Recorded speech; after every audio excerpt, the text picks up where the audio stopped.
So welcome student. Here I am going to explain how to solve this question. This question is you have to multiply and you have to simplify also. Before the last step means let us see with example how to solve this.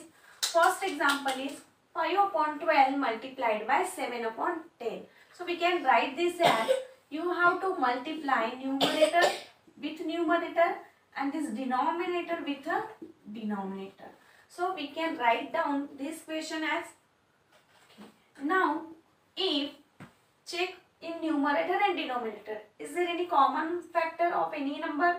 Here 5, if you observe 5 and 10, this 5 is the factor of 10, or in other way we can say that this 10 is the multiple of 5.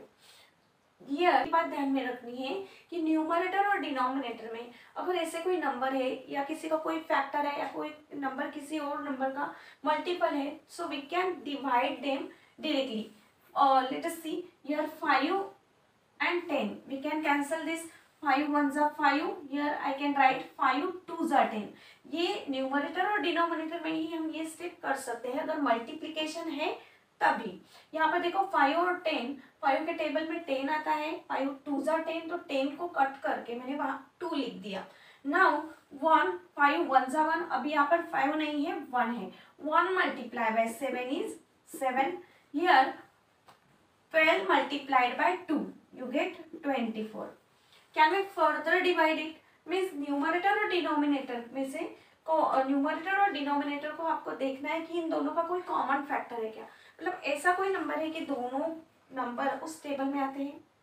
1 के अलावा ऐसा दूसरा कोई number नहीं है कि 7 और 24 उसमें आएगा. 7 के टेबल में 24 भी नहीं आता. That's why this is the final answer 7 upon 24. This is the lowest term. Now see the next example, 1 upon 6 multiply by 9 upon 4. Same way we can write numerator 1 multiply by 9, for the denominator 6 multiplied by 4. अभी देखो 1 and 4 दोनों का common factor 1 है. 9 और 6 दोनों का common factor 3 है. 3 2s are 6, 3 3s are 9. So we can cancel this by dividing 3.